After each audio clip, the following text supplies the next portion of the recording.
Welcome everybody to the Horrorchatta podcast. It is me, David, aka Caladitio, with, Yes, and we your are fave. here, right? Yeah, we are here to cover Midsommar, and Oh yeah. who directs this movie? Ari Aster, and it came out in 2019, and it's our beloved A24 movie. So Yeah, so it's gonna be a whopper, guys.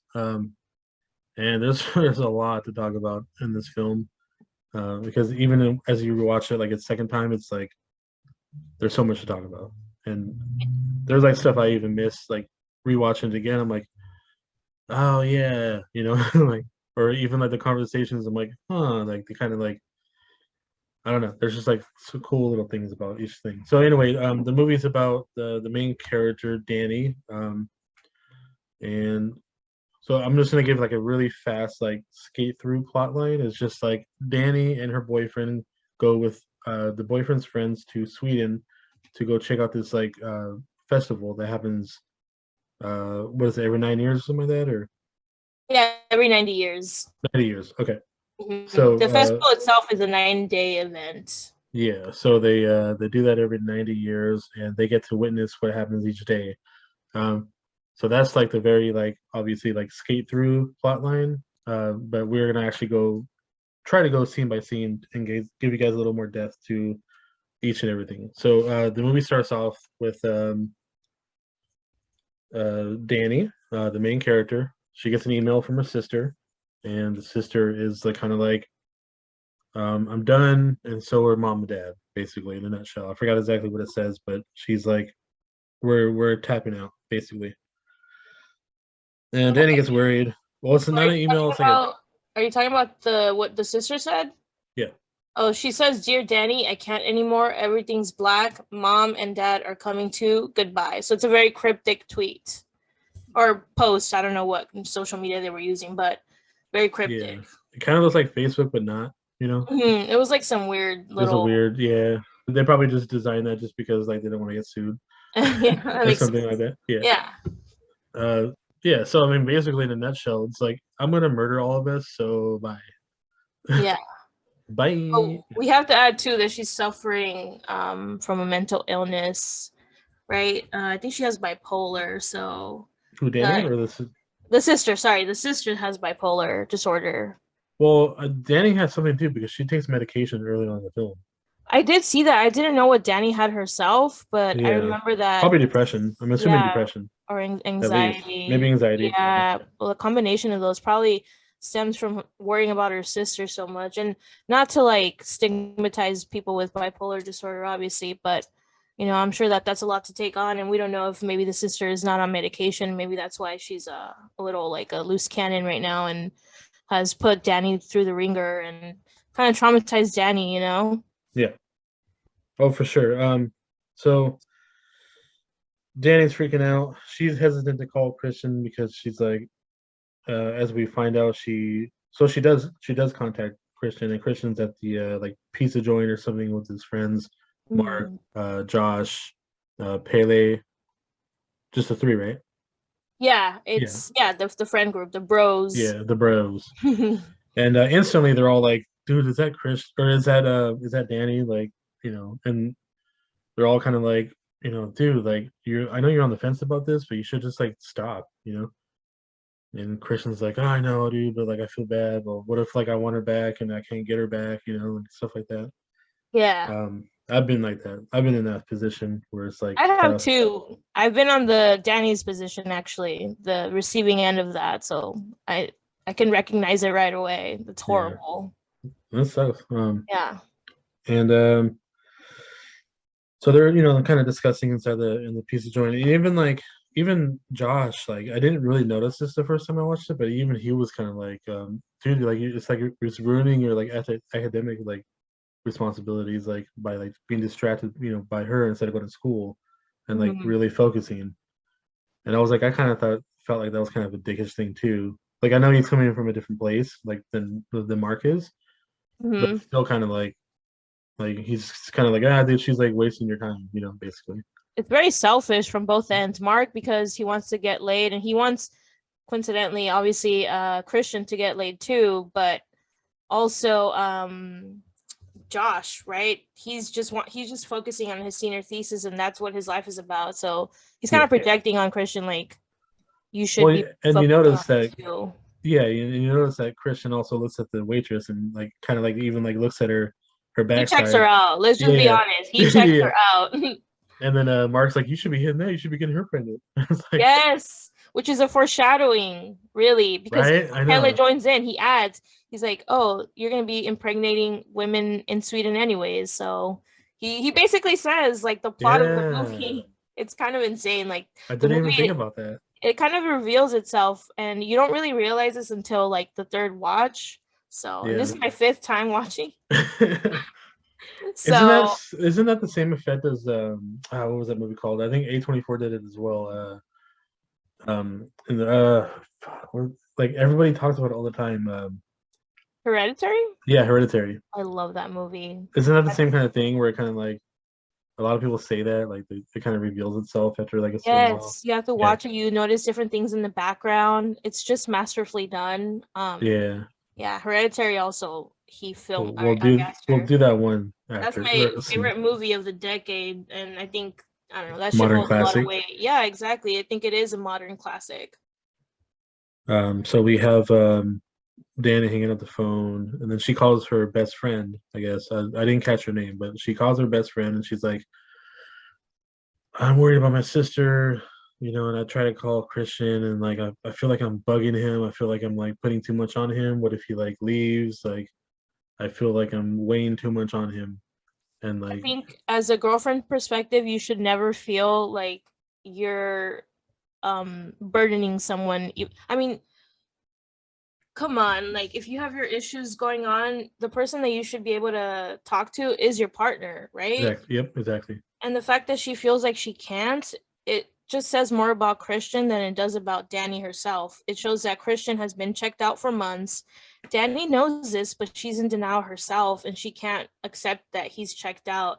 And the more she tries to plead with him to come back or to be closer, he pushes her away. So it's like this constant like tug and tug of war. yeah, exactly.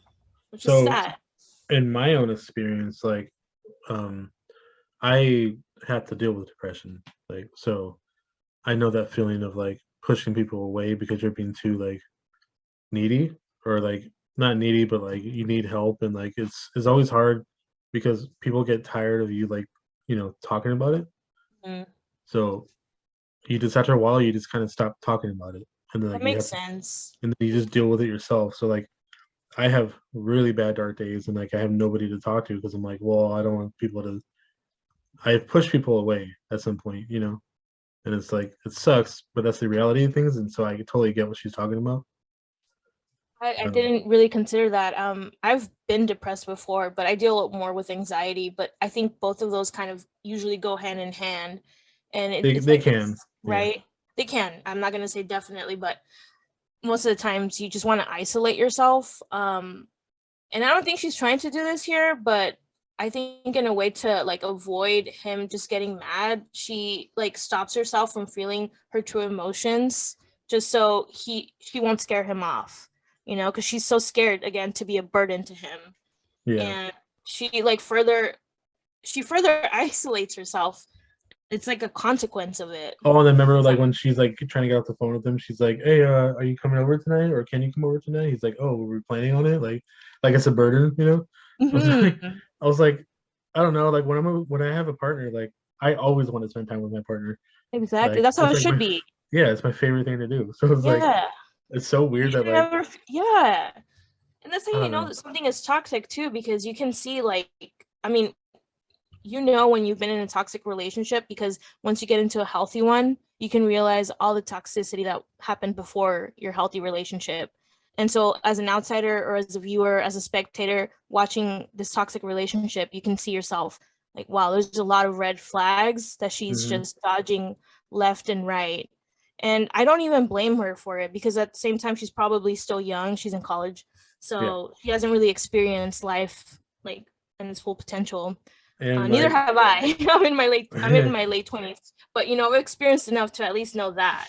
You know. and also like I'm assuming she deals with depression or at least anxiety, but like the worst thing to do is be by yourself, like Yeah. when you're going through it. So like obviously that's why she was calling Christian and then wanting him to come over, and then she calls her best friend, and expresses like her feelings about like how she feels about how Christian handles it, and she's worried about her sister and whatnot. So finally we get to the next scene where they go to like the mom and dad's house of Danny. Mhm. Um, and take it Well, from yeah. So I got this from Creepy Catalog. I'm just gonna read the sentence because I think it encapsulates what I'm trying to articulate. But so Danny's sister, Terry, killed herself by carbon monoxide asphyxiation by running a rubber tube from the car exhaust into her mouth. And this image is an image that haunts the entire film. So basically, we see the scene where the firefighters turn off the car, and it's tied to Danny's parents' house, and her parents are placed in body bags, and you can Mhm. see the sister, she killed herself, she's connected to like the gas mask, like I said before, and we see her laptop and it's open, and you can see all the messages that she Danny wrote left, before yeah. she offed herself. And yeah, I mean Well, it that, shows notifications of Danny like sending out yeah, messages. like So, 4 messages or something. So yeah, Danny was right to panic, even though Christian earlier had mentioned like, oh, it's not a big deal, like she's probably okay. It turns out that she's not okay. She she literally, murdered her parents, and then yeah, I also think that's a perfect word to use too. She murdered her parents. yeah, Yeah.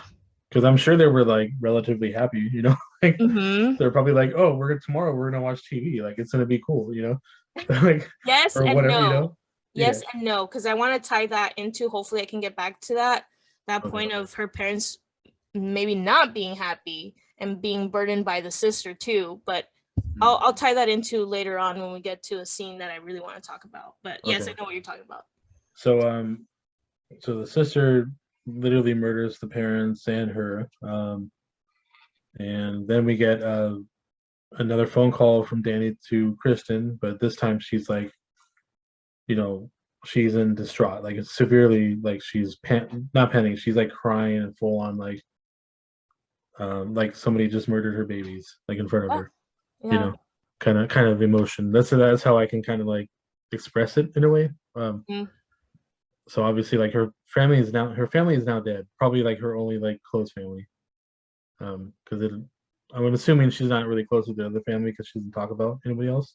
Mm-hmm. Um, and that's when we get her calling Christian, moaning and crying out loud, and he finally races over to her place and tries to hug her, try to be there for her.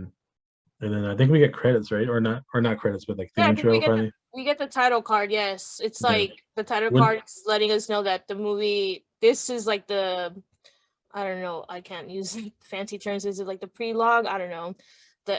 Whatever. It's before the movie starts, and yeah. now it begins. And it's like a backdrop of Oh, and it it's was another snowing. weird thing too was like how they decided to use the title, like I guess the intro, um, because like it's like snowing in the background and stuff, and like the Mhm. the the text is very like small and like kind of in the background in a way. Like it's not very like it's noticeable, but it's not like popping out like most films do. You know? I just realized something. So, interestingly enough, it was wintertime when this happened, right? Yeah.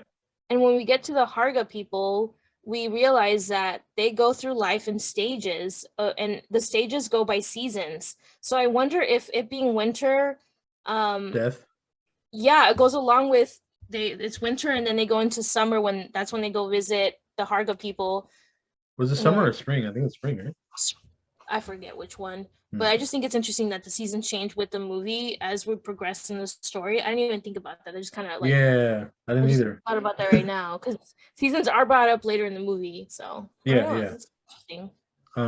Oh, also, so does the picture happen before that, or at the start of the movie, or does it I happen think it after? happens after. I want to mention real quick, since we're talking about Danny crying and letting out these guttural screams, it reminds me of a scene from Hereditary. You haven't seen this movie, but when you do, you'll know what I'm talking about. Where Toni Collette's character, she also loses someone. I'm not going to spoil it for anybody who hasn't watched it, but she also experiences death, and the way she grieves is so similar to the way Danny grieves. I No, it was I've just seen it. Yeah. you've seen it? You've seen it? Okay, I thought you didn't. Hereditary. Yeah, I just forgot the Yeah. name. Do Yeah. you remember that scene where the mother character, I forgot her name in the Well, movie, but because she finds something and yeah. she like yeah, it's And it's pretty that similar. yeah, she's like on the ground crying and screaming, like unconsolable, also with her husband trying to console her, but it's clear she's I unconsolable. mean, It reminded yeah, me so much of yeah, these movies. Just, that's so cool. there's really nothing you can do to like, Console somebody in yeah, that. it's like Yeah. seems impossible. Mm-hmm. It just Um, felt so raw and so real. Like I couldn't yeah, act that way. I couldn't act that way at all. And the fact that they were able to portray that on screen, it just like I felt that it was like a corporeal feeling. You feel it in your body. It was amazing. I don't even know how I would act like if something like that happened. I mean, the only thing I can think of is like when my grandma died. I was really upset about that. Like, I still am. Yeah. And it happened 5 years, 6 years ago. But God, that was rough. Yeah, it's. I mean, not as heartful as that, but damn, it's pretty close. Yeah. It Pain's could be real. different too. Maybe women are allowed to grieve differently than men. Not to bring like, not to be like too gender specific, but I Hmm. think sometimes women are allowed to grieve differently than men. Men usually are taught to hide their emotions, Yeah, yeah, even yeah. though I don't Which agree is with very that. toxic. Yeah, Yeah, very toxic. I think if you need to cry, you should let it. I think I always say a good cry a week. Honestly, a day. Everybody should cry at least once a day, and it could be not just bad cries; it could be happy cries. So I my just don't like advice to cry in public, or like that's fair. As yeah, as a person, you feel humbled when you cry, and you just feel very vulnerable. You feel like a little kid in a little corner, and everybody's kind of watching you just cry, and it's just embarrassing. So I understand that sentiment, but just in general, I think everybody should cry, even in their it's privacy at good. home. Like it feels Yeah, good to do it because it's like cathartic. It's you like let you're it letting out. go. Exactly. Otherwise, it bottles up. I mean, shit, I do it often. I do I do it in public at least. Yes, No, in I don't do it in private, public, but like catch me in crying. yeah, I'm just like I can't handle it. No. Life's too hard. So yeah. So then we skip to like I guess spring or summer where Danny wakes up and there's a cool picture of a bear. I think was is it hugging a kid or an adult man? So it looks like a little kid is going up to it and is holding flowers. Funnily enough, I think Okay. the little kid is wearing like a flower crown, and it has a flower, and then the bear is just like smelling the flowers or kissing the little girl. One of those two. But it's funny that the bear is brought up this early on in the movie. That is what you call foreshadowing, people, because Yeah. Well, I mean, just like they kind of do that with everything in this movie. yeah, I just noticed that, like, I'm like, oh, like every that's little cool. detail that you think doesn't matter, it matters. Look at the background, what's going on, the pictures, the frame, everything. It's Yeah. just amazing that he put so much detail into this movie. And maybe I'm giving too much credit, I don't know, but I personally think that if I were to try to do that, I don't think I could. I don't know. That's just me. Um. So I wanted to talk about real quick about that picture of like those three different stages, um, that I had mentioned earlier, and it kind of gives you a foreshadowing because it is each season too. Like I think it starts winter, um, and then there's two. I don't know if it's spring or summer, and then does it go back to fall or something, or I don't remember. But there's like three different pictures on the like painting itself, Mm. and one of them is like it starts with winter, and then this middle one is where like it shows the old person like I think it's like flying up to heaven or like looking up to heaven, and it's wearing it's like that ritual that you'll see later on. And then I forgot exactly what. Oh, and the third one is the to crown the queen, Oh, yeah, the May Queen. the May Queen. Yeah, so like all three stages, and you see that we'll talk about that as we go, but I thought that was very interesting. Another foreshadowing thing. Where was this scene? Because I swear I don't remember it because there's so many things, so Yeah, many little depictions that I it, don't think it I even might picked have up on that. it might have even been the first like actual scene you see on the movie. Like it's just like a picture of like each. I Oh. think that's the first thing that pops up Mm. because later on they finally do the winter like title in the background. Mhm. Mhm. But I think that's the first thing you see is the actual picture of the ceremonies. And so I was like, oh, that's cool. Like, you know, when you don't see it, you don't know what it means. But when you rewatch it, you're like, oh snap, that's like all three, you know, like the three different important like segments of the film, you know, or plot It's so points. funny too because I feel what I've heard from a lot of people is that this isn't a movie for people to watch more than once. I would have to disagree with that. I know that it's a very traumatic story, but this movie warrants a second or even third watch Yep. because that's when you really get the most out of it, you know? Well, yeah, because you see everything finally, you know, like It just makes more sense. If that's you why I have just to watch watch it one Hereditary time, again. Yeah. yeah, I need to watch Hereditary again. I'm Because people excited keep when we do that yeah, one. people were telling me there was like stuff in the background. I didn't notice the first time. I was like, oh, what are you talking about? So like, Yeah, I noticed the people in the background for Hereditary the second, I think maybe even the third time, honestly. hmm. That was a trip. So besides the picture thing, we fast forward to Danny waking up. There's that you know cool bear picture on top, and you'll see something similar to that later on. But obviously, it represents something important in the film. And then, so Danny, well, she doesn't wake up. She's actually not asleep. She's just turned over. She's wide awake because she's so depressed, you know. And then you see her actually taking a pill, but I didn't read what it was. I'm assuming It it's was the Ativan. okay. Ativan. I Is don't know that what that's for. I'm just assuming it's for antidepressant because I mean she lost her family. She's like, Yeah, you know, that makes um, sense. Something to take some kind of edge off because, I mean, how could you sleep after that or how do you not hurt yourself? I just put myself in a position, again, I don't know how I wouldn't hurt myself. So maybe that's why she got prescribed something. I don't know. yeah. So and actually it's good that Christian actually stayed. You know, even though it's he's kind of you know he's a dick. Let's put it that way. Yeah, Uh, he's staying out of pity more than it's more actual about pity. love. Yeah, Yeah, he exactly. pities her. So And yeah oh yeah for sure he pities her. He's just like well like if I leave I don't want to be an asshole. I mean he yeah, already is. exactly. But It would have been an even bigger dick move if he's just like, I think we should break up. That would completely destroy her. yeah, oh for sure. She You probably know? would have.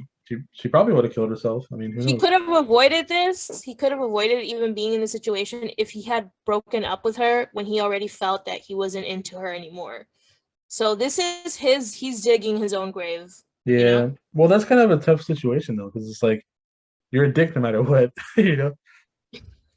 Yeah, yeah. Like, But you uh, can be a justified dick and you can be just a dick. He could have been justified if he would have broken up with her before this tragedy happened. Obviously, he didn't have the hindsight to know that this would happen, yeah, but it also didn't help that he would gaslight her and make her believe that she's crazy for thinking that her sister's crazy when clearly her sister, I'm sorry, I don't want to say that she's crazy, but clearly her sister had issues in yeah, which they were very serious. exactly. So yeah, in hindsight, he should have broken up with her way before. Yeah. So he, so he does the dickish move of staying because she's in this position, and now he's in this position because it happened. So, um, If it isn't the consequences to your own actions, Christian. so, so she turns over because he opens the door. He's like, "Hey, babe, like, you okay?" You know, like, of course not. but he's like, I'm gonna head out. I'll be back in a bit. She's like, "Where are you going?" He's like, "I'm going to check out this party. I'll be back in like 45 minutes," which is impossible. Like, you're not gonna go to a Who party goes for to a like, party for 45 minutes? yeah, You're just gonna step in one foot and then the other foot's outside the door, basically. That's a yeah. 45-minute party. No, I like if I'm gonna go to a party, I'm gonna be there for no early than like 2 hours. You know, Yeah. like I'm usually the kind of guy that wants to leave like pretty late. You know, because I It just like depends on what mood I'm in. If I'm feeling super anxious, I'll probably not want to go to the party at all, first of yeah, yeah, all. for sure. Or second of all, leave a little early or do the French exit where nobody knows that I left. So you don't know if I left early or late. I if I go, I tend to try to socialize with the people I like. So yeah, I'm shooting the shit. So but so Yeah, I 45 don't go minutes out I of my was way. I don't go out of my way to talk to people that just to make an impression. Unless I'm like severely drunk. I don't think anybody I wants to. love you. Yeah. Yeah, exactly. um so obviously he's trying to sugarcoat it to make her feel better about like being alone for, you know, a few hours. And she's like, no, I'll get ready and I'll go with you. So she goes with him. She's just kind of sitting there at the party, and he's talking to Mark and Josh and Pele, and another person, and he reveals that they are all going to Sweden for a thesis and to check out the summer festivals, Mm, and to Pele's hometown, or his home like village. mhm. Um, I forgot what it was called, but I can't. I'm not even gonna try to say it. yeah, and so he reveals that while she's standing there, and the Christian's like, yeah, like, or like he's somebody's talking about it, and they're like, oh yeah, we're all going for the thesis, and Christian's like, yeah, I was talking about it with them, like trying to like I said, sugarcoat it again because she knows she's gonna be upset about him planning without her. Mhm, So she's like, so you're going, like, question mark, like, what's up? mhm. And he's like, yeah, we talked about it. It's like, yeah, duh. Like, I don't know. He does a really bad job of like sugarcoating it with her. He just plays it off, you know. He pretends that he didn't already book the ticket, even though he already did. He just says, "Oh, I thought about it. You know, it wasn't like a for sure thing, but maybe." Even though it's obvious that he's gonna go, he just didn't tell her. He was being sneaky, a little sneaky. Yeah, yeah. And obviously another big red flag, like not telling her stuff. Like, Yeah, exactly. You should come to your partner and tell him, "Hey, I'm thinking of this," and then you get their opinion. Obviously, if your partner really likes especially a big trip like that. That's like they're supposed to be gone for how long? Like, a month and a yeah, half or something, which is a long time to me. that's a long I would one. be devastated if my partner told me I'm leaving for a month and then without telling me anything, I'd be like, "What the hell? Are you breaking So up with me?" yeah, so like I only get to see my partner like once a week, like, or like, That's rough. yeah, and I'm like, that's already freaking me out. Yeah, So like, exactly. So a like little heads up would have been nice, right? yeah, for sure, I would have been like, oh hell no, you know. Especially because they've been together for 4 years. Actually, we find out later. 4 years they've been together, and he can't tell her this little detail about. He can't say like, "Oh, I'm gonna leave somewhere." He should have told her. I mean, that's Yeah, just yeah. it's simple Well, I math. mean, it's because he's scared of like hurting her feelings, and because obviously, like, it is, her feelings get hurt really fast, but that's just because of like She's what fragile she's right dealt now. with, and yeah, she's very fragile. So, There's still a way you could have communicated that with your partner. You could have been like, "Hey, I'm thinking of maybe going to Sweden. I'm not too sure. It looks like it's possibly going to happen." And then you keep updating them. It looks like uh-huh. you keep them in the loop. Keep them in the loop. I would have just been like, yo, like, Josh wants to do a thesis in Sweden. I think it would be great if I do mine too, like out there. Do you want to go with me? You know, but Yeah, this is what I want to do because like it's part of my future as well. Like, because I'm writing this thesis, exactly, right? So exactly. that's how And it you should have can't been even handled.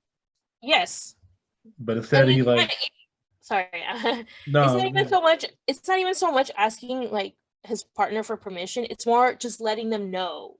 So yeah, I don't want that to get lost in what I'm trying to say. I don't want this to be like, oh, you should have asked for permission. No, you should just let your partner know. It's just like I said, simple math. yeah. So Christian sucks. I know he gets me all riled up. I'm like ready to fight uh, him. yeah, I'm like, Although I and don't believe in violence. Okay, so Will so Smith, even no. I don't. Oh man, that's the whole subject we got Yeah, to. that's Oh, the whole so thing I don't want to get yeah. into. That's a whole can of worms I do not want to open. So okay, so okay, so even like if he would have told her correctly the right way, like I would have been like, okay, we're FaceTiming like all the time. Like, Yeah. or I don't know, you gotta communicate with me somehow. But that's just how I am. But Yeah. No, I would be like that too. I mean, they don't know you I'm needing anything. people. I don't know if you know this. It's like a mutual thing. It's a respect thing. You respect your partner enough to let them know what you're up to. And it doesn't mean that you have to tell them every little single thing you're up to, but it's just, courtesy. Yeah, yeah, yeah. So man, that guy sucks. And well, they all do. They all do, except for Danny. They Danny's all actually, do. yeah. It's like this weird undertone of American individualism that they're Yep. all so selfish and like self-absorbed, that they only care about their needs before others. Yep. And I think that's like, it's like that dichotomy between the Swedes and us. Like they're more collective. I don't know if this is true. I'm going off the movie. Well, this is But like their village, though. I mean, yeah, they, exactly, the you don't know village. what the towns are like. Like, Yeah. So I see them as collective, and then I see ourselves as individualistic. Sorry. totally. Yeah. So. So Danny finally catches wind because they're talking in front of her about it, and she doesn't know. And so Christian's like, "Yeah, I'm probably going. I don't know." Like, and then she's like, "Wait, Trying to be all what?" cash, like that's not how it works, my guy. Yeah. So finally, it cuts to the car ride home, and she's like very distraught, like stressed out because her partner is leaving, essentially. And Mhm. they finally get home, and she's like, "So when were you gonna tell me? Like, what's up?" And he's like, "Oh, it just was. I don't know, And then she's like, "What do you mean you don't know? You already have a ticket." he's Mhm. he's just like, I didn't think it was a big deal, basically. And oh, God, so like she's upset about it, and all of a sudden he's like, "I'm just gonna leave," and she's like, "No, please don't," and she like totally plays like she totally like backtracks to where she's like, "It's my fault. I'm sorry." Yeah, she takes on the blame, and this is a theme too throughout the movie, where she assumes like she's at fault. And it's like, girl, no, it's not you, it's literally him. Yeah, yeah. Well, that's just abuse, like. Yeah, and it's so sad that she feels the need to make it about her being at fault. It is like, as a viewer, you can see like, no, you're not at fault. It's just your boyfriend's a freaking dick, dude. Yeah, Everybody else sees it except for his friends, obviously, because dude bros will be dude bros. But we see it. Okay, I wish they're you could obviously see it. not like in touch with their feelings and like Yeah. logic. Mhm. Um, so so like finally they sort of talk about it. I mean, she kind of caves in and is like, "I'm sorry, it's my fault." And it fast forwards again to the next scene to where they're all at the apartment or at a apartment, I'm assuming. Um, Mm. I think it's Paley's apartment, and they're all just chilling out. I think they're all smoking weed and stuff or whatever they're doing. And so so Danny calls Christian again. And is like, and he's like, "Oh," or she texts him, I think. And so Christian looks at the group. Is like, "Oh, I invited Danny, but she's not coming. So like, just letting you guys know that I invited her. Um, but like I said, she's not coming, so don't trip." Yeah. They're like, they're all confused. They're like, "What's up?" And he's like, I felt bad. It felt weird without inviting her and stuff. And then like, Felt guilty is what it really yeah, was. yeah, of course, Mm. yeah, because he's a shitty boyfriend. So, Mhm. And the way he invited her too was very disingenuous. He invited her under the pretense that she wouldn't go. yeah. So that's so like that's fucked up. And then she basically walks in and is like, "Oh, hey, Mark," and Josh and whatever, and they're Oh just hi kind of like, Mark. yeah, they're just kind of like, "Hey," and Yeah. even Paley is kind of like weirded out, but like, I don't know, they're all kind of just like whatever Actually, about no, it. I don't think Pele's weirded out. I think he's like the only person where his face lights up when she enters a room. And my fifth time watching this, I realized that everybody Hmm. else left the scene. Even Josh was uncomfortable. He started microwaving something in the middle of Pele and well, this comes out later, but you're So are you I you're think gonna he lightens up because like he knows about her, like what she's dealt with, and like he knows that she's already gone through the pain, so she's able to like. I think she's like, I think he feels like maybe she's more intuitive about like the things that are gonna happen, or like she can deal with a little bit better than the other guys can, I than think he what's gonna happen relates to later on. her. He relates to her because we hear about his story about him also losing his parents. But I also have heard this theory being thrown around where this movie is brainwashing us into also being on the side of the cult, which basically means that Pele this whole time is bringing Danny into a cult. He's trying to. I know this is kind of a little side tangent, but basically, Pele sees this vulnerable young lady that just lost family, and this is like the perfect moment for a cult leader or a cult member to get someone into their cult. You know, they see them lonely and sad. It's like perfect prey. So I think in a way he kind of sees her like that. He sees her as prey, like, oh, like she's gonna be malleable, so she can be a new cult member. I know this is kind of a side tangent, but I just thought it's that true. little theory was interesting. That I wanted to give it a little bit of weight. And I've heard that oftentimes cult members, they often go to school, like universities, protests, libraries, places where you can see where there's somebody that's alone and that looks like they probably don't have much going on, and they prey on them. So I feel like he kind of saw her as prey. Well, yeah, because she was a perfect candidate. Nobody liked her really. Exactly. Even Christian's like, for Christian, she was a burden. You know. Mhm. So he was like, okay, like she's the one because I relate to her, and also like, I don't know, I just feel like he probably just felt like he can just kind of suck her in like pretty quick, you know. Yeah, and her feeling like tossed and turned between, like, she probably knows that the friends don't really like her except for Pele, and her boyfriend doesn't like her, so she feels alone. And if somebody's giving her attention, even though she feels uncomfortable about it, she's gonna feel a certain type of way, you know. She's a cutie pie too. I don't know why he doesn't like her. I know. That's so funny that you mentioned that, because I bought the movie on DVD or Blu-ray, whatever, and I got the code to get it on my computer so I could see it on my laptop whenever I want. Mm-hmm. And I was really looking at her. I was like, wow. The actress name is Florence Pugh, by the way. And I was like, oh my god, she's so pretty. I'm like, yeah, and like, she doesn't even need makeup. That's a great thing. Exactly. Dead ass. That is exactly what I thought. I mean, girls, you do you. If you want to wear your makeup, girl. I stand. Yeah, some girls need it. Some men too, okay? Oh no, okay. Don't get me wrong. I'm a solid like 4 or 5. All right, so I'm not talking smack because I think I'm like hot shit, you know. I just want to be fair.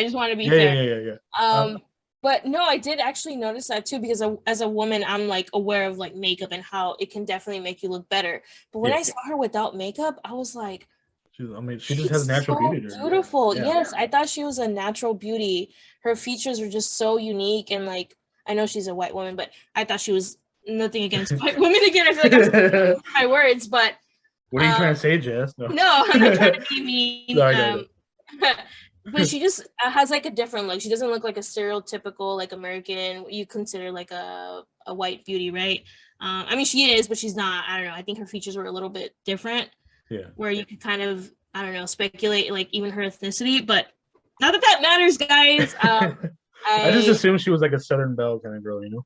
Southern Belle, she doesn't strike me as a Southern Belle. She almost struck me as, I don't know, she looks like a character, like a little cartoon character. Like I feel like she's from like Tennessee or something.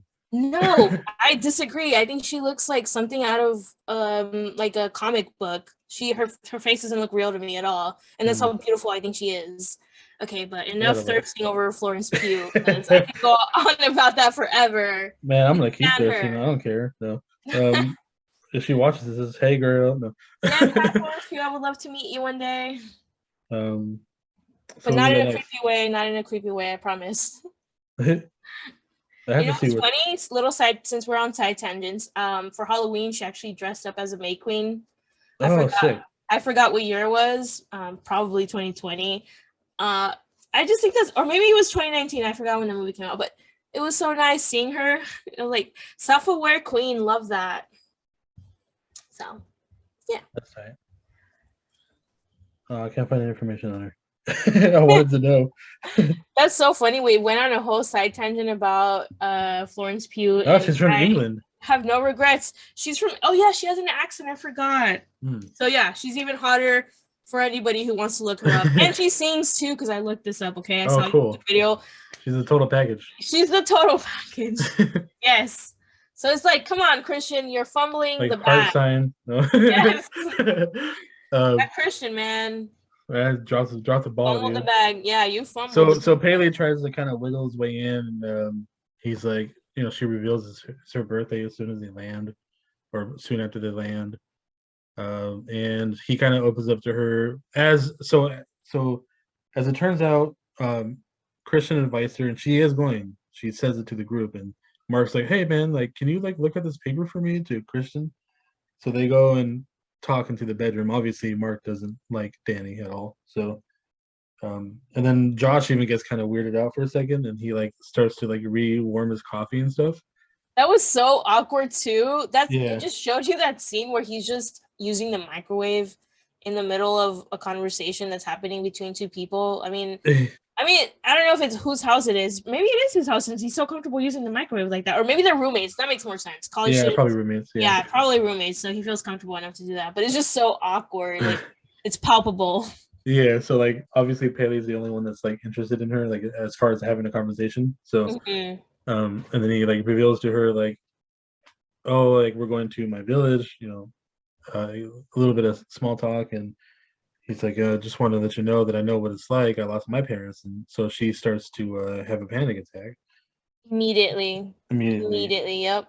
As and soon as he even brings up that he lost somebody, she is obviously so unstable, and I don't blame her because we don't of even know course. how much time has like transpired, but it seems like it's been maybe days. I don't know, weeks, maybe a week. Mm, no, I'm assuming it's because of the season, so I'm assuming it's been months, like not months, but like maybe like 3 or 4 months, because like it goes from winter Oh, you're to right. like I think it's like maybe mid spring, maybe even close to summer, And and that's probably why they call the movie Midsummer, right? So yeah, of course, I was gonna say Midsommar. Yeah. yeah, But obviously, still, I mean, it doesn't matter. Like, it could be months, years.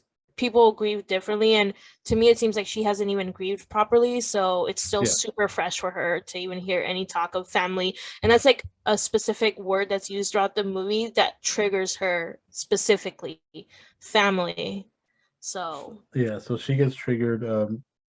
Everybody knows that she's going, and the cool transition to where she like runs to the bathroom and closes the door, love this scene. and she is in she's in the plane, and she's like, uh, well, she starts puking, right, or something like that, or she's like freaking out, No. So she breaks down where she after the talk or with she just starts Pele. crying. Yeah, okay.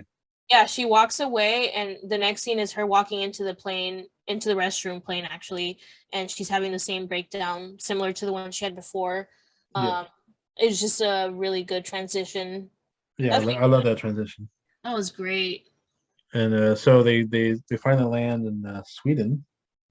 Yeah, and and so they have to go straight to wherever their location is. I forgot. Well, Mark wanted to go to Stockholm, but apparently it's like south of where they need to go. I guess they're going north. Yeah. Um, so he was all bummed out because he's like, "Oh, we get to go to Stockholm and like check out the women and blah blah blah." Like obviously he's a horn dog. Yeah, that explains Mark's personality basically throughout the movie. He just cares about one thing and one thing only, and you do you, but also you're kind of an asshole, so fuck you. So Oh, for sure, yeah. You know what's weird? Because like he, I don't know who the actor is or whatnot, but like that character looks like a lot of other characters in a lot of other films that I don't like. wait. If we're gonna get into that, I have to mention that he obviously looks like Sid from Toy Story, the bully. That's what. Okay, that's one of them. But like, there's been like other movies. Maybe it was like old movies that like there's always a kid that looks kind of like him, and he's always a As dick. a bully. Yeah, I can't see him. All I see when I see him is it's Sid Sid. from yeah. And it's funny because he also dressed up as Sid for Halloween.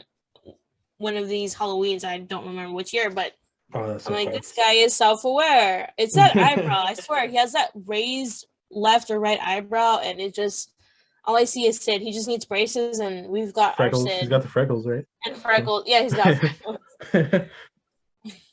so But yeah, that was great. So they all have to head north, and they do. So they take a car ride up north, but they stop at a field before we or get there, I want to mention that quick little car ride. oh yeah, so like I love that scene where they where flip upside down. yes, so it's like yeah, the scene is where they're upside down. So to me, it represents that their The life, world is all of turning their upside lives, down. yeah, are gonna be turned upside down. I just thought that was so masterfully done. Also, since like I said, I was watching, I think it's a different experience, like how you watch it. I watched it in theaters. I watched it on my flat screen, but now I watched it on my Mac. And when I Mhm. watched it on my computer, I when I was watching the car ride, I swear to God that I felt like I was on drugs because the way the car loops and turns and having it that close to me felt like I myself was on a trip, which is cool because like the next scene, obviously we get them taking shrooms, but Yeah. I just thought that was so cool. Well, I also even too though, like most of the movie they trip out like pretty much every night they do like yeah. they take that weird like tea stuff or whatever it is. Hmm. But we'll talk more about that later. But like yeah, so they stop at this field after that really cool like transitional car ride to where like their life is literally going to be turned upside down. Hmm. So they end up at the field slash plane or whatever that they're at, and they meet some of the town folks, some of the young town folks, and they're all just kind of hanging out, sitting around or whatever, talking. And so Paley meets up with his like best friend slash he calls him brother, but like they all call themselves brother and sister just because of like a formality, I guess. That's Um, what I didn't understand at first. When I first watched the movie, I thought, oh, they're all brothers. Like it just made I was like, okay, yeah, they just maybe have a lot of siblings. But now like watching it for like the third time, fourth, fifth, I'm like, yeah, oh, they're those kinds of brothers where it's kind of a cult well, yeah, or a because comic. also yeah, but also too is like they're like all weirdly like intimate with each other. You notice Yes. that like because they all spend time with each other, so like when they Yeah, hug, it's like very intimately, or like it's very when yeah. It's yeah, or almost like kind of when they're like looking into each other's off-putting. eyes, it's like it's like Very very it's weird. Yeah, intense. Like they have this very deep connection that as a viewer it almost makes you feel uncomfortable because yeah. like as I said, as Americans, we like our personal space. We don't Hmm. want people next to us. At least speaking from my own experience, I don't like people very much. I don't want them around me too closely.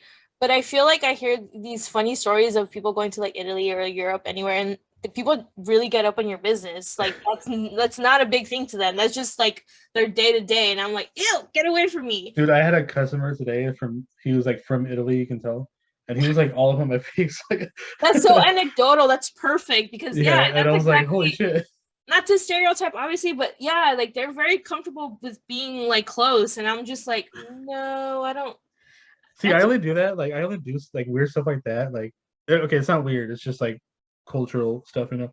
Like I only mhm. do like if I'm gonna like mess with people, like my friends, like or especially like my best friends, like I'm gonna like hug them extra tight or like I don't know, just like do like weird stuff That's like just that. trolling though. Yeah, I'm just trolling them, but it's like Yeah, that's just trolling. You just like to troll your friends. I like I to just troll couldn't my do it own every day. boyfriend. And so I don't it's not weird, it's just like a different cultural like perspective. Yeah, yeah, exactly. It's not weird. It's just a different culture. Exactly. They're just Um used to different things, and I'm very uncomfortable with that. So I'm like, keep your yeah, yeah. space. High Yeah, five, bro. Yeah. yeah, we can do it Yeah. from over there. Yeah. So they all finally they all kind of meet up and they're like, okay, we're about to do these shrooms. We're all like going on this trip, right? And so everybody's on board except for Danny. She's like, oh, wasn't ready for that. And probably the issue probably is that because it probably affects her medication. And I didn't think about that About until that either. just now. I was like, oh, so and I think it does. Like every time she goes on a trip, it's like really bad for her. Oh, And I think that's because of the medication, like for the most part. And yeah. yeah, so she has a really bad trip. I mean, She also gets they say too, when you're gonna take some kind of psychedelic, you should be in a good headspace. yeah. She's so obviously not in a good headspace, Well, so she's she's looking out for rarely ever herself. in it. Yeah, the entire film, she's not really in a good headspace, like generally. Exactly. So that's like And the that's not her worst fault. sign. That's just like because of like Christian and like everybody else and stuff, Yeah, and like all also the the stress. tragedy that happened in her life. Yeah, So I mean, if I was in that headspace, I would be like, hell no, I ain't gonna do any drugs. yeah. No I thanks. would be like, no, I'm good. Like you guys can have fun. Like I'll be the designated person. I'm fine with that. Exactly. So so Christian's like, well, I'll wait. Like I'll wait for you. Like that's the one time he's being like, I was actually surprised by that. That he was yeah, kind of he was actually being a little like he was being nice. yeah. Like Like he does care. He just like at the same time he's kind of a dick. you know what I noticed too though? I feel like he starts to care a little bit more about her once they get to Sweden. He still demonstrates like his selfishness and his assholeness throughout the movie, even when they are in Sweden. But I feel like when they do get in Sweden, I feel like he does try more for some reason. I don't know. I just get that. A little bit more, but it's like only in spurts. Yeah. Um, because I think he's trying to put on a show, for the most part. But so they, so Mark is like, no, dude, it's all gonna be at the same time. We have to do this together.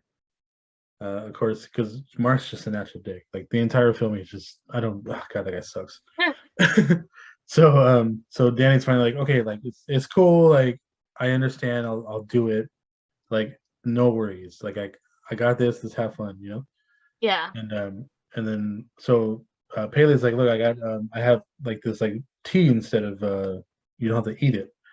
And she's like, sure. And obviously it's like the same like liquid that they drink later on in the film. So it's some kind of like weird, like I don't know how to explain it. And, It's like kind of like a hallucinogen, but it also like mm, numbs you too.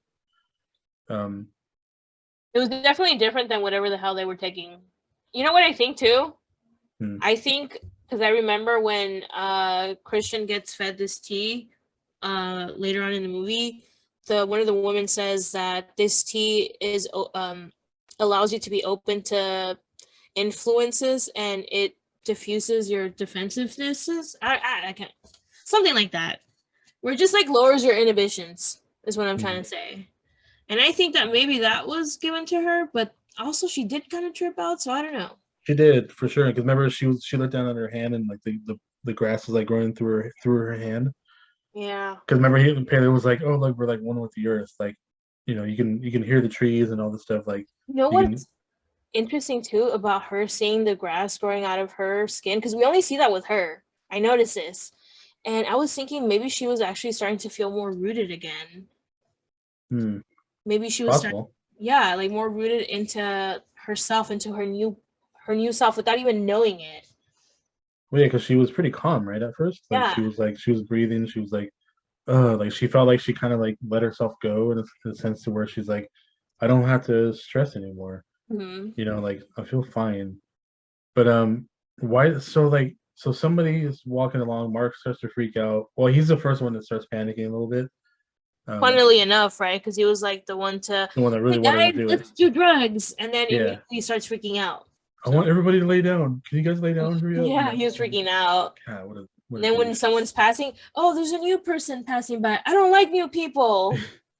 It was kind of So, funny. is that when she starts to freak out? I forgot exactly what triggered her. No, somebody, I think it was actually Mark said, oh, you guys are my real family. As Oh soon as yeah, he said family, she freaked the fuck out. yeah. So she She runs got off. up and trying to hold back tears, and she does that famous walk because this is like a gif, I don't know what you guys want to call it.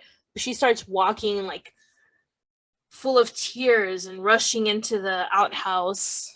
And that scene itself is kind of scary because she turns on the light, and in the background, at first I didn't recognize who that person was. I thought it was just some creepy old guy. No, it was her freaking sister, y'all. She sees her sister with the gas mask as she turns on the light, and that freaks her out. So obviously Mhm. she just leaves the restroom, but that was scary. Yeah, That yeah, was like a jump scare, which obviously yeah. this movie is a horror movie for some people. I don't know, for others, this is a different type of horror movie, but that was like Yeah. the one and only jump scare we get. And yeah, It was tasteful. it was tasteful, yeah. And I know Yeah. people hate jump scares. I'm gonna go on the record to say that I like a jump scare. I don't even care if they're cheesy. I don't know why everybody's always so adamant about hating jump scares. I don't. I kind of like them. They're fun. They make me feel like I'm alive. I get a little rush of adrenaline. And you know what? Yeah, that's all I have to say. I'm not a huge fan of jump scares if I see it coming. Yeah, if they're cheesy. I mean, there's some that are done. Well, actually, I do like cheesy ones, but some that are so they're done like so. I don't know. I think some of them are I just. like them like as far as like classic films go, you know, Hmm. because it just seems more appropriate for the time. But like I feel like there's so much done nowadays where it's like you can't really do the same thing twice, you know? If it's like a CGI, sorry, jump scare, then yeah, I guess I'd understand. But thinking back right now, just on a side tangent, I forgot which movie it was. I think it was Annabelle, one of the Annabelle movies, the newer one, where one of the jump scares was like a dog food bowl like making noise, and that freaked me the fuck out. It was a jump scare Hmm. that scared me, and it was just so like simple. It was just a food bowl, like I a haven't dog seen any of them. bowl. Yeah, but But you know, the just really quick side note. Do you know that the Annabelle movie doll um, is actually the original doll is a Raggedy Ann doll. um, actually, I don't know if I did know that. No, I don't think I did. So they had to change the doll because like of rights because I think the Raggedy Ann dolls are still made. So they couldn't get the rights to it. They didn't want to get sued, so they had to make like their own version of Oh, of so they changed her up, yeah, kind of like inspired completely by. different, completely Wow. different. If you look up Raggedy Ann doll, like it's totally different looking. We should talk about the Annabelle movies eventually because I love I would those like to. I would movies. like to watch them. And I went on this ghost tour to check out all these creepy dolls. And dude, there's like some crazy stories about some of these dolls. Yeah, Alcatraz. Have you been to Alcatraz? When I was younger, yes. It's that place is spooky. You know what's weird? You know what's weird about that? It's like I grew up in a haunted house, so like I was very like sensitive to like spirits and stuff. And like when I went to Alcatraz, I didn't feel any of that. I was high off my. Yeah, I was really high. I took a brownie for the first time. I Yeah. went with a couple of friends and they gave me a brownie and I had never had one. I was so Oh, young. so you were probably hella stoned. Yeah, and then it just hit me out of nowhere. So the whole place was haunted to me. I'll tell you that much. Huh. Yeah, I was freaking out. So Danny runs off, like we said. She sees the dead sister in the outhouse. She freaks out again. She runs off into the forest or the woods, and she passes out for like apparently 6 hours. And apparently in Sweden, like it only in certain parts of Sweden, maybe it doesn't go dark for very long certain times of the year. Kind of I like think that's part of the Midsommar thing, though. I okay, think that actually, yeah, that's an actual word. kind of For like the what do you call it? Alaska, I think Alaska, Alaska, yeah. yeah. It's like half the year, right? Or something like that. I don't even know, but I think that's freaking rad. But also, I don't know. I need it to be dark when I go to sleep. That's why they have But to get then like it feels like blackout you have a windows and long stuff. day. Yeah, Yeah, exactly. Blackout windows. blackout curtains. I mean. Yes, there you go. Sorry, but they're not. So like apparently she passes out for 6 hours. It only gets dark for like a very short time. So then they find her. They have to wait for her to wake up because she's totally passed out. I think she like totally passed out, and I think she freaked out more. I think it's because she was already on the medication. That's my opinion. Obviously I don't know, and I don't even My know who. opinion. That's Yeah, mean. and I wonder if like she even brought it with her because I don't think she takes it during the rest of the movie. I just saw her that one time taking it at her Yeah, apartment. Yeah. maybe that was just for anxiety. Maybe I don't know because she going to the party. Yeah. Um, that could have been it. Okay, well, I don't know, but she freaks out, she passes out, and they finally start to make their way to the actual village. And they get to the village. They have to walk like miles and miles because there's no road that leads to it. So they have to walk, and they're kind of like already like, "Hey, Pele, like, what's up, dude? Like, this is kind of far." He's like, "Yeah, I know, but like, we're almost there." And so they make it, and he starts to introduce people, and he introduces them to the father, one of the head honchos, basically. Um, Father, is it Odin? I don't remember his No, name. not Odin, not Odin. It's like Odd or something like that. I don't know. Anyway, like he greets them, and they have this weird like moment to where like they hug, and it's like really long, and then like staring into each other's eyes for Yeah, like a bit. it's awkward. I was like, yeah, they're about to bone. And it's just like I said, it's like that, very close, Very intimate. tight knit like village. They all basically sleep with each other.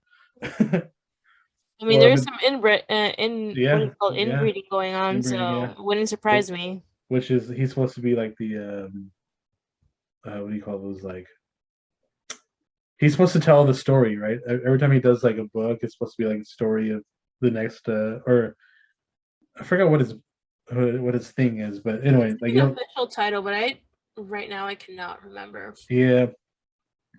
So they finally get introduced to the village, and take it from here for now.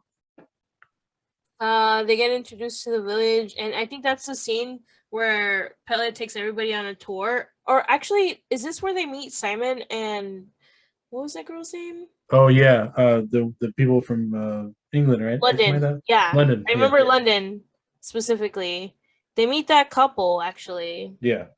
and Pele takes them around to look. And what something that I didn't notice is that the people from the village actually brought everybody, not just Pele and not just his brother, but everybody brought foreigners to their land. I don't know Hmm. if you noticed that. I Yep. saw a bunch of like couples, even in the background, doing these like interesting meet and greets with each other. And at first, I was under the impression that it was only Pele and his brother that did this, but it turns out that the whole village was in on it, which makes sense because later on we find out that they need to sacrifice people basically. Yeah. So, So I kind of wonder too, like, so like, and I didn't think about like I didn't realize that they were all bringing people. I thought it was just like you said, like just the Pele and his best friend.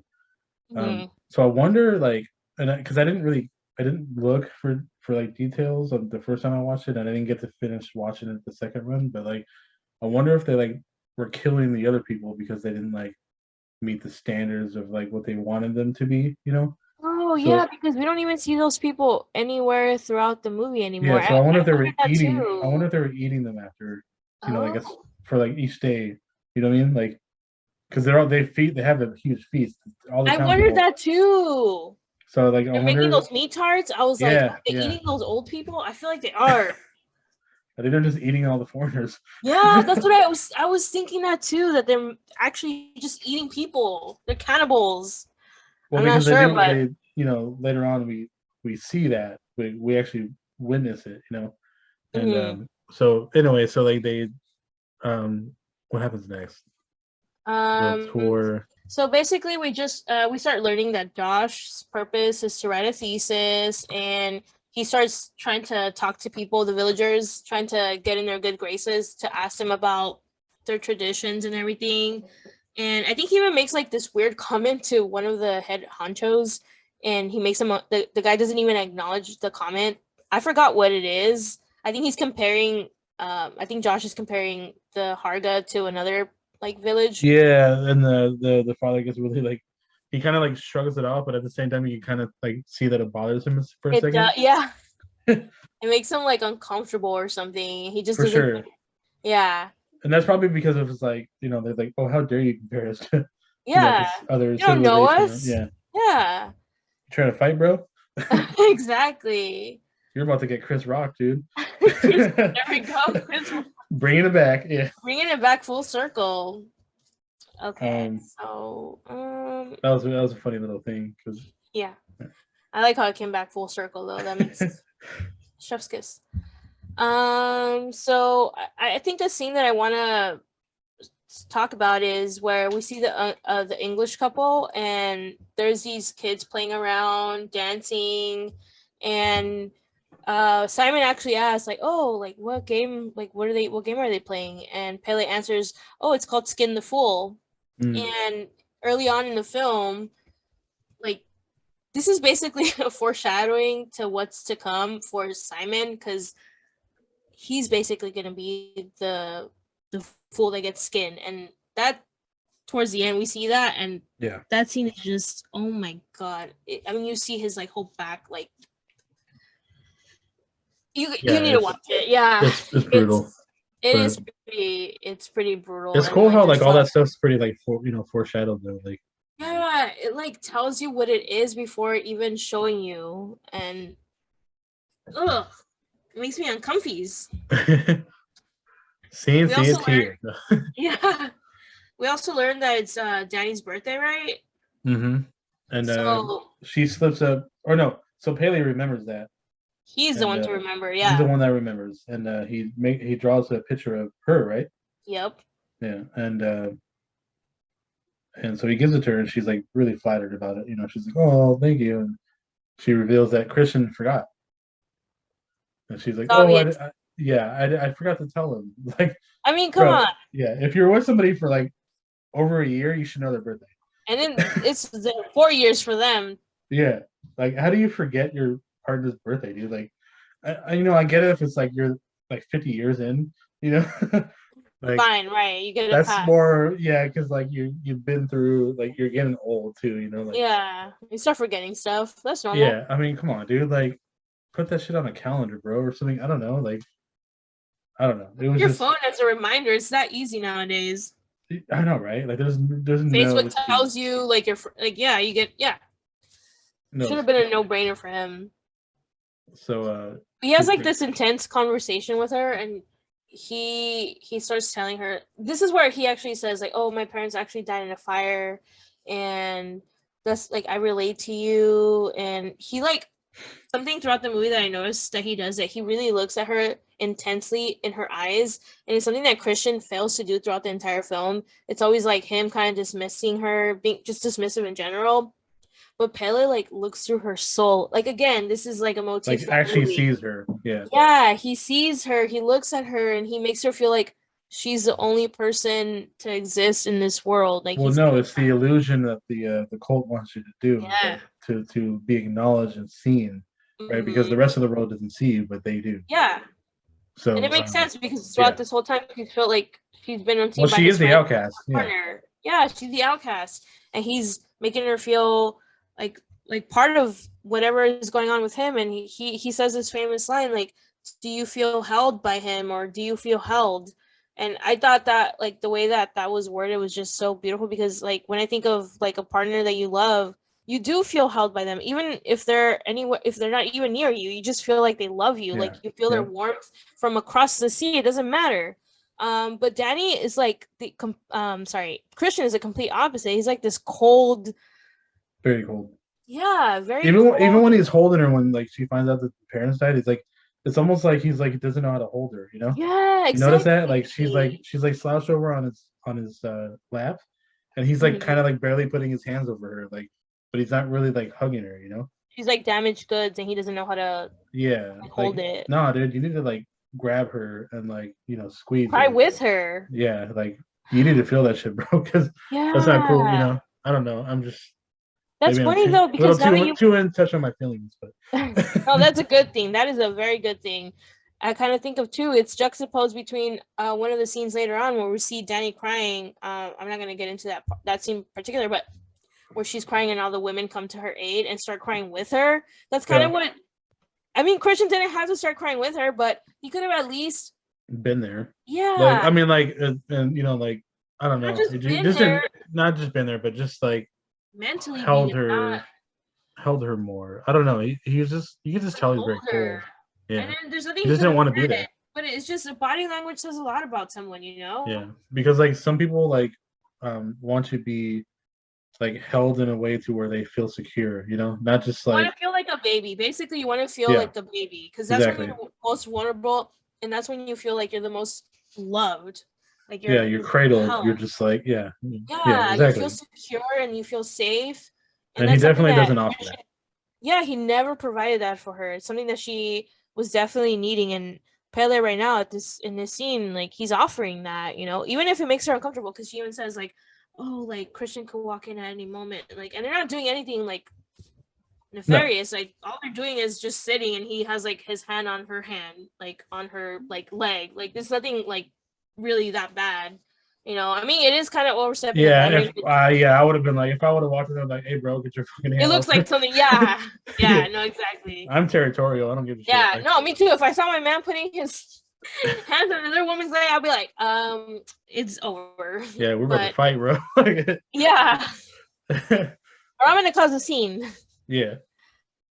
So yeah, that was very interesting. And finally, you know, uh, a little bit later, like Payday finally like reveals to Christian, hey, you forgot her birthday. And he's like, oh snap, like I totally forgot. Like, yeah, because you're a I'm dick. glad that you noticed that, because actually, it wasn't until today that I noticed that Pele actually told Christian about Danny's birthday, because I always thought that, oh, maybe just Christian like randomly remembered that it was Danny's birthday, but no, Pele actually warned him like, hey dude, it's your girlfriend's birthday, so you should do something about that. Yeah. And then Christian's like, oh yeah, maybe I should, and that's when he comes outside, right?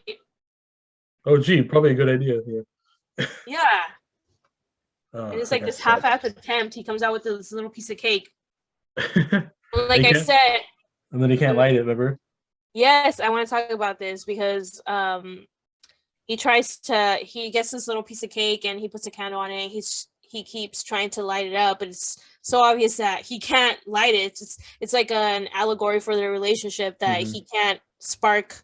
he can't reignite the relationship anymore. It's just done. I mean, eventually he does light it up, but the fact that it took that long and that he didn't do the little casita thing that I think we talked about before we recorded, guys. We recorded this episode already. This is attempt number 2.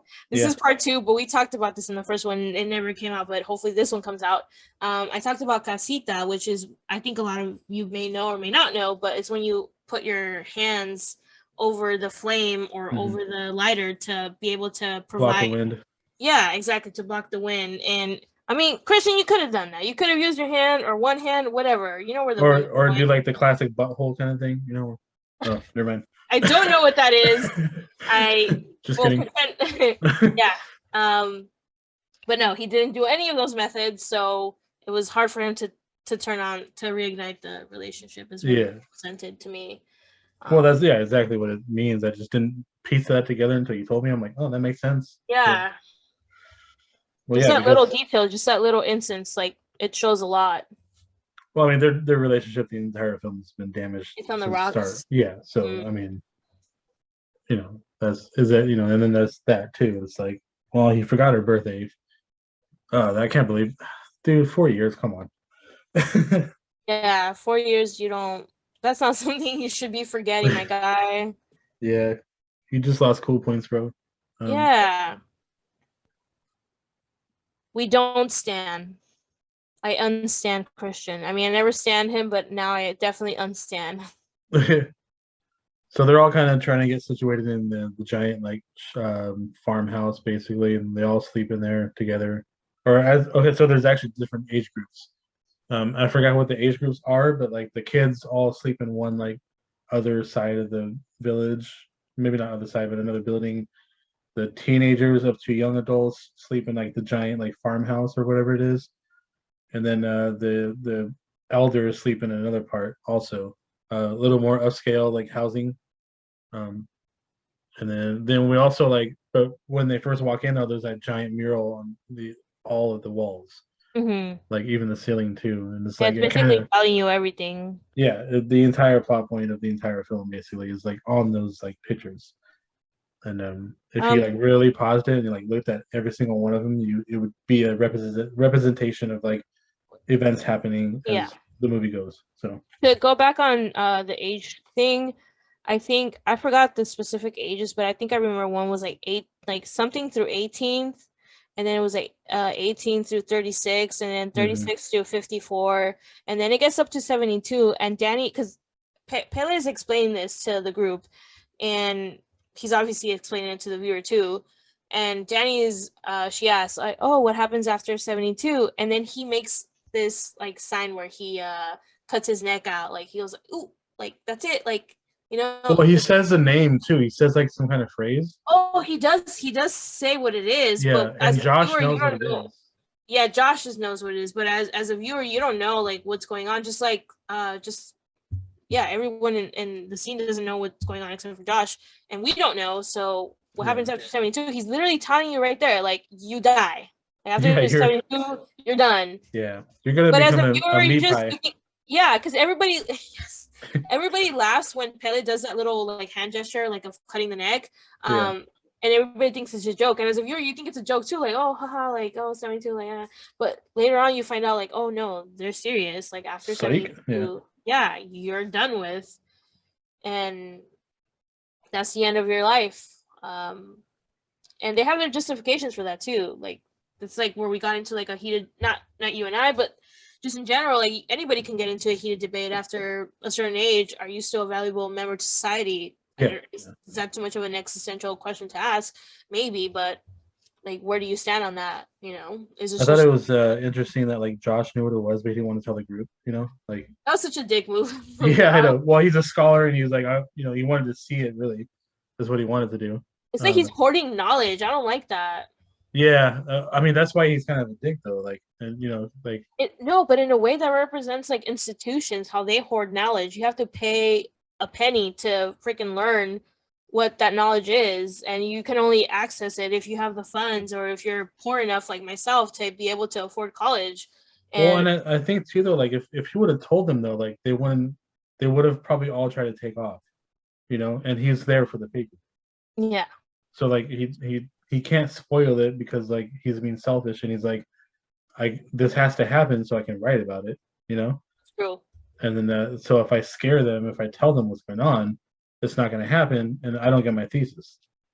Yes. So I think two realities can exist at the same time, and I think it's both of those things. I think it's both he doesn't want to spoil what's going to happen because he has to write about it because he's selfish, but I think also it's a commentary on institutions having a lot of knowledge that they don't want to share with anybody. They just hoard it because you have to pay. If you want to learn any of this, well, like yeah, tough and also luck. we see an example of that when Christian wants to co-write the essay or the thesis later on. Remember, where Mm-hmm. he's like, so Josh wants all the information. Like he's like, this is all mine because like I'm working for it, you know. And I Mm-hmm. told you that this is mine since the beginning.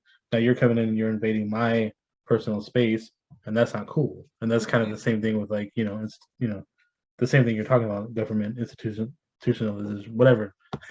Like can't say it, but Institutions. I think I'm just projecting right now because I'm in school right now and I feel like I see a lot of it. Like when I go to class myself, a lot of Mhm. people are so knowledgeable about everything, and I'm just in the background like, oh, I did not know any of that. How the hell do you guys know this? But at the same time, they won't share it, so I'm like kind of left in the dark. Yeah. So yeah, maybe that's a little bit of my projection, but also I No, still, I see it yeah, for I sure. still think it stands though. Yeah. Um, I mean, obviously, we don't have free education, and I think people like again, this is another side tangent, but I think if people were more educated, we would make different decisions than we're making right now. Like Yep. you would just be more aware of like society as a whole, and even yourself as like a person. You would know where you fit in society, and sometimes it trips you out too, because like the more you know, the more you start like feeling like more depressed about society and the world. So they walked by a bear in a cage, and I think I forgot who asked. Honestly, I don't remember. It might have been Mark. He's like, "Oh, like, are we just not gonna talk about the bear in the cage?" And then Pele's like, "Oh, it's just a bear in a cage." It was so casual, like, Yeah. and as a viewer, you're just like, "Oh, it's just a bear in a like it." That's another thing about brainwashing. They make you think that things that are abnormal are normal. That Hmm. is not normal to see a bear in a cage. You'd be No. like, what is going on over there? I want to see what like does the bear talk or something? How did you capture it? I want to know every single detail.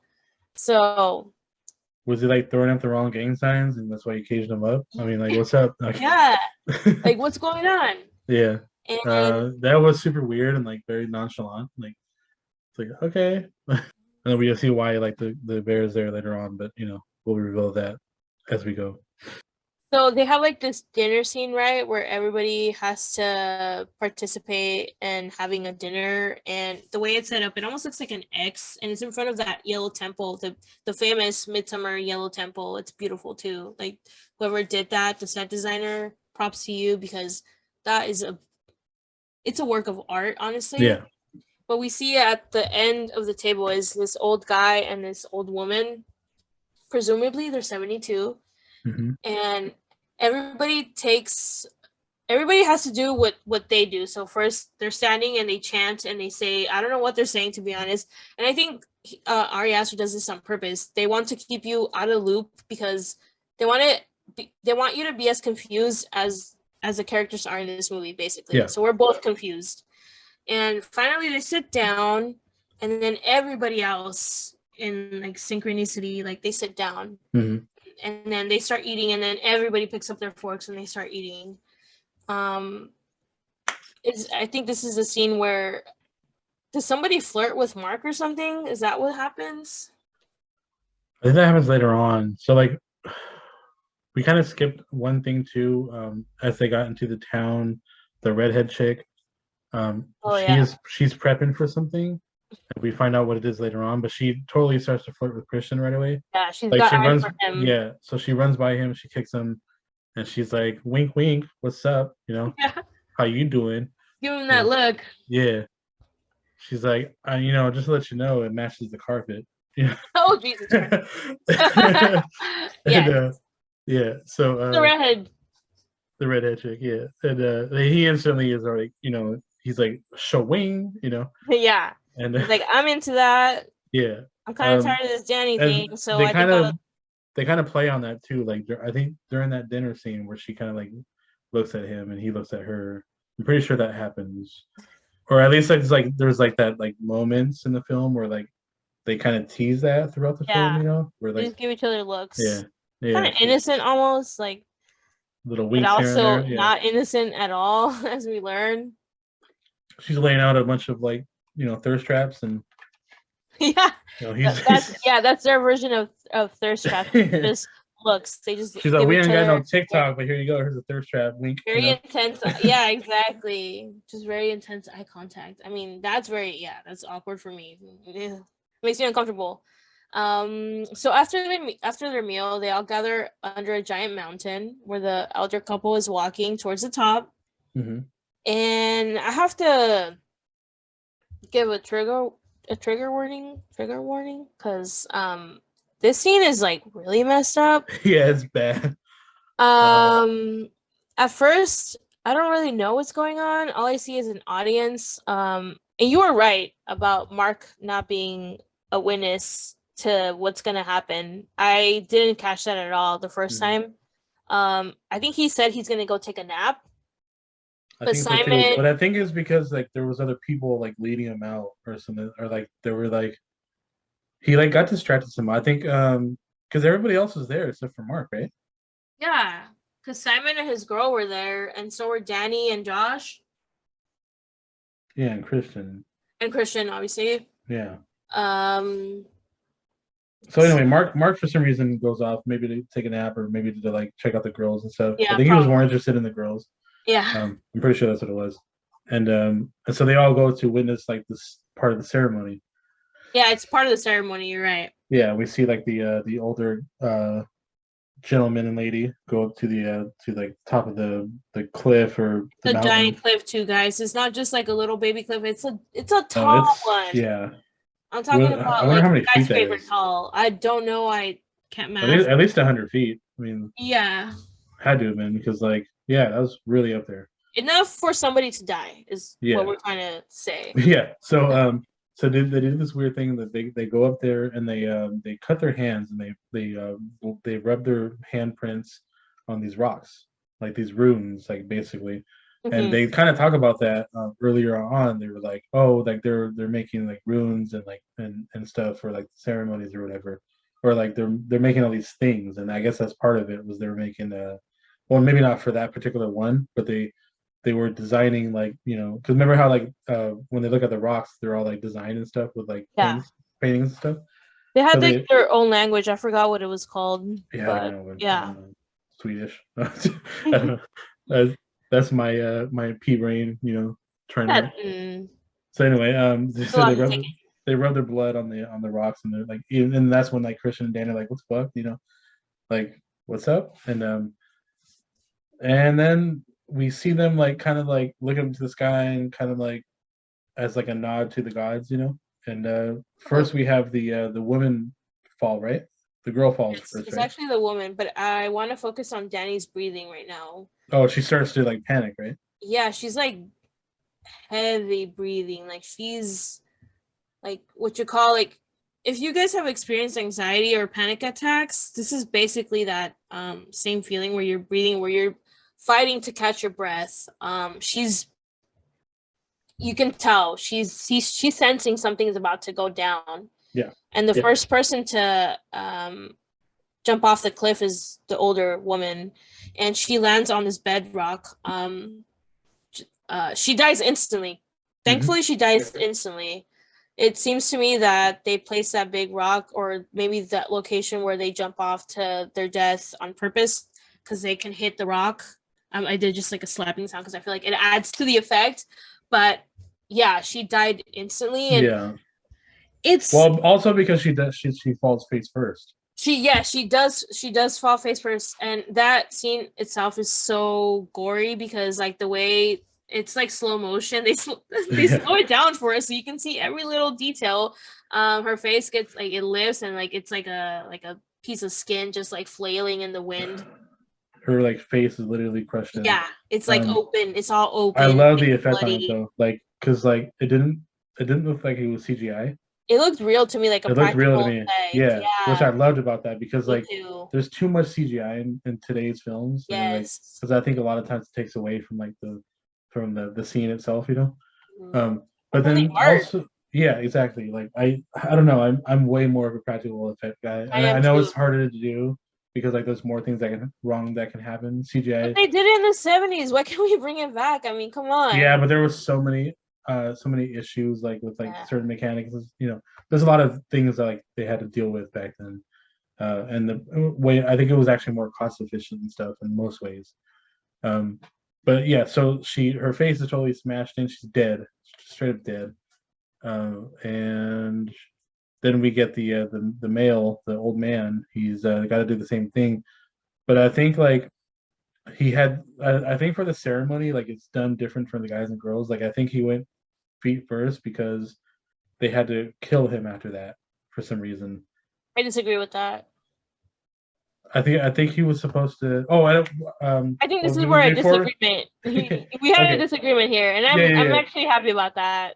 So And also no, you well, go. I just real quick before we talk about the actual like finishing the death scene, they actually show a tease of that on the picture of like the man standing on the rock, looking up to God basically, like before he jumps. Oh, so you have insider information, is what you're saying. So, well, anyway, like maybe he did cower out. I don't know, but like he jumps feet first and completely just crushes his legs. I mean, his legs are just like shattered in a million pieces, basically. You see that scene of his leg torn It's just about? It's yeah, just it's like contorted in a way where yeah. your leg should not be looking like. That was it was gory, guys. So they start to they get a giant mallet and they start smashing his head um and I don't know. I think maybe you're right. Like we had this discussion before, but maybe they were there just in case. But they had like three other people smash his face in, so like I think that was part of the ceremony. I think it was part of the ceremony if the person didn't die right away. So you're right, but I feel like I'm also well, we don't know if we're right actually, but I think we both have a point. I feel like it was part of part of the ceremony regardless. To me, it seemed like he fell down. He wasn't supposed to fall down the way he did, um, and because he didn't die instantly, they had a plan. Like probably this has happened before, so they set it up so that if somebody didn't die instantaneously, they had their whole group of people, special people, to finish off the job with like a giant mallet to kill him off completely. That's kind of how Yeah, I saw it, though. Like if the job didn't get done, then we're gonna get it done. I don't know. I mean, I don't know. It's hard to tell. I have to watch because it I don't again. even know what scene. Like I don't remember what scene you're talking about it foreshadowing. So you actually On might the be picture, right. the picture at the start of the movie, where like Yeah, I feel like I need it's to the rewatch middle, it's the that. middle picture. Yeah, I need to rewatch that because yeah, I because don't it goes winter and then it goes to like the start of the midsummer, remember. and then it goes to the uh fucking May Queen or whatever it is. Like that's how the three pictures are put in place.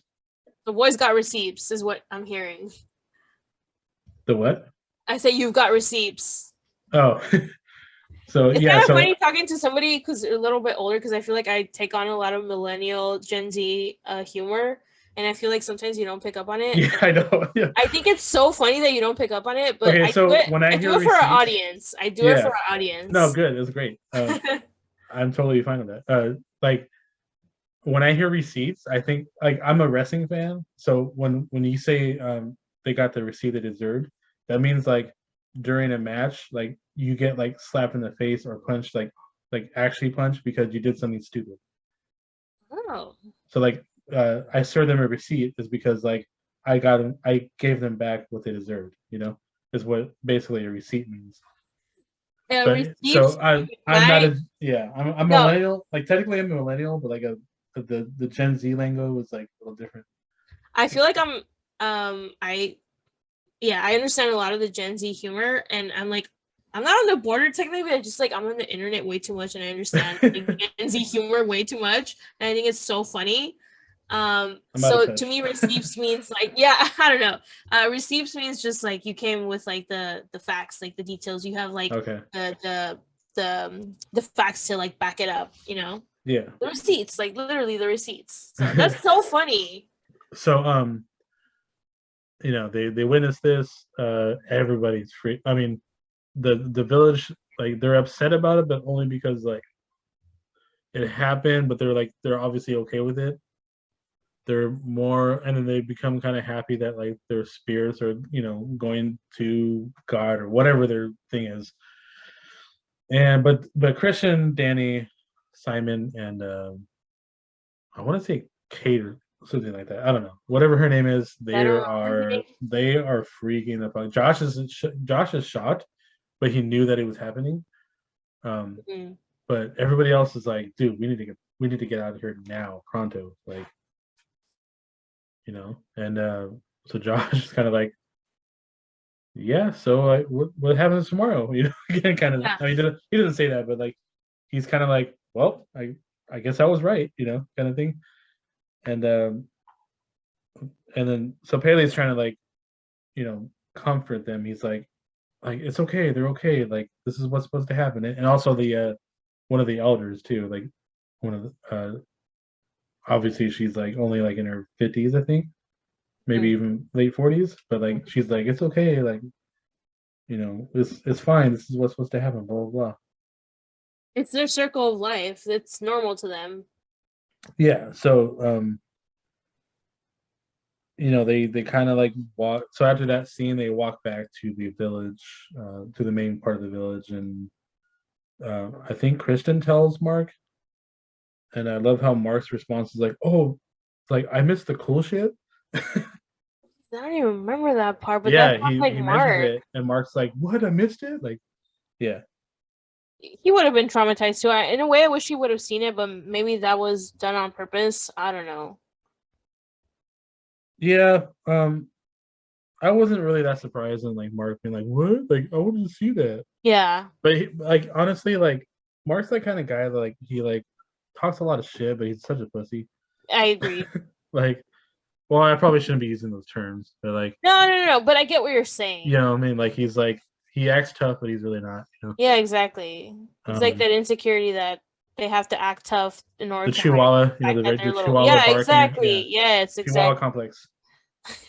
You So got that for sure. right, and then is this when we have like, I think I, Danny gets ready to leave, but Pele convinces her to stay. yeah, Um, obviously very like manipulating, a lot of yeah, manipulation. yeah. And so I was And like, that was only day one, right? Or was that day two? That was day two. I think it might have been day 2 by now. Yeah. He's Um, thankful for the commune. He feels like they're loved and that this is his family. Like this is normal to him. So he kind of wants to normalize, like this is normal. This is what happens with my family. so And I know. And then we get to the scene where it cuts to the elders' bodies being burned while everybody can see that they're at mhm. peace. That I piece, love how they still show like the crushed faces and stuff. yes, the crushed faces, and then they're on like a giant stove, basically Yeah. being burnt. And we don't know. Like I said, they probably ate their meat. Well, I don't know. I'm leaning more of like of them killing the The people they younger bring. Yeah, people. the people they bring it in. Mhm. So and also I think they were putting the ashes in the tree, right? Oh, the ancestral tree. Yeah, in the ancestral tree. I think that's Oh where they were putting the yeah. ashes. So I don't think they were eating the body. I think they were just using the ashes to like help the tree stay alive or whatever Mhm. it is that. And that's It's when we like see, fertilizer. yeah. So that's when we see Mark like pissing on the tree because he walks away like I have to go pee real quick. And that's when we see the villager freaking out. I don't know if it's this particular order, but like we see Mark pissing on the tree, and the one villager freaks out, and then Pele's got to calm him down. He's like, "Dude, you just like piss on her ancestral tree, like that's like, That was messed up. well, that's like for the whole culture thing, yeah, of course, like, but it's like shit. If I knew what they were doing, I would too. Yeah. Right. So we get to a scene 2 during the nighttime. Danny realizes that someone is leaving and she finds out that all her friends, including Christian, have left her, signifying how she felt at the beginning of the film alone. And she was scared that Christian would leave her, but then she wakes up and she realizes it's just a nightmare. Yeah, That scene haunts me too because we see the car right away with everybody and leaving her alone. Again, reiterating the fact that she's the outcast. And the only person that was turning back was the asshole Mark. Kind of like, haha, like, we left you back there again. Bye. Like, Yeah. yeah, exactly. Uh, Just, ugh. well, that's like everybody's nightmare is to be left behind, you know, because she's obviously like the outcast anyway. So Yeah, feeling left out. yeah, and she feels left out the entire time she's there, except for Pele like giving her attention, you know, Yeah. and like Christian like forgetting her birthday and you know all this stuff, you know, like he's the only one that comforts her really when she sees like the ritual happen. I mean, Chris or Pele and the elder lady like kind of like trying to comfort her and well everybody really, but like you know that they're the only ones that are really like trying to like comfort her like in general. And like so like Christian's not doing it really. He's just kind of like freaking out with her, but he's not really like comforting her, you know, like we're gonna be okay, we're gonna get through this. He's kind of like, oh shit, like what's going on, you know? Yeah. I Actually mean they all present. are, but yeah. I don't know. He's just not a comforting person. So they're He's you checked know out. yeah. So they're like it's really working on her though. Like she's like she stays. You know, oh they all stay. So like and well Josh wants to stay because of the thesis. Yeah. Speaking of the thesis, we kind of go back. We see the redhead, Maya. I think that was her name. Okay. The one that was interested in Christian. She wakes up really early in the morning and she places something underneath Christian's bed. And Josh is watching this happen, by the way. Mhm. Josh knows what this is, or at least he has some kind of indication. But to make sure that he knows what he's talking about, he goes up to Pele and he asks him, like, hey, like, it's the next day already. He's like, I saw Maya putting something underneath Christian's pillow, and I was just Under wondering. the bed. Yeah, under the bed. I was just wondering what that means, and then Pele tells him like, "Oh, that's just a love rune. It's just it casts a spell." And he jokingly tells Christian that Maya has taken a liking to him. It's just very casual. Yeah. Not really letting us know that this is actually some serious shit. This is not just some Right. cute little love rune. No, this has some more deeper implications as we see later He's not on. just like, oh, she's trying to bone, you know. Yeah, she's trying to do something They're else. a lot more than that, yeah. Yeah. So for everyone listening out there, we are gonna do this as a two-parter, a twofer.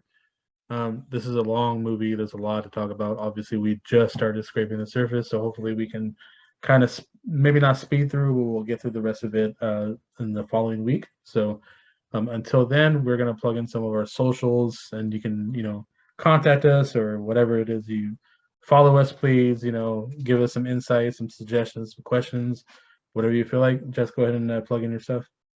Yeah, guys. I would love if you guys follow my TikTok. It's Jessmel, JESSMEL6. I post sometimes horror content, sometimes Mexican food. I cook that a lot, so would love if you guys checked it out. Yeah, that's basically me. And I am on Instagram at Kelly_DTO. What is my TikTok? My TikTok is, I think it's just, yeah, CaliDTO408. And I think those are the only two that I really want to plug. Unless you want to see me on Twitter at Prophecy, PROPHESEA. That's my main account. I don't use it that often, but I'm trying to like promote stuff on there. Nobody find me on Twitter, please. I don't want anybody to know that I exist on Twitter. But yeah, definitely TikTok. My Twitter game's weak, honestly.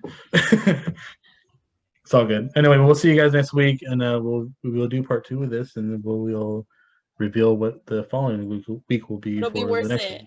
Yeah, It'll be worth it. it's nice and juicy, guys. So, good night or good day. Good night.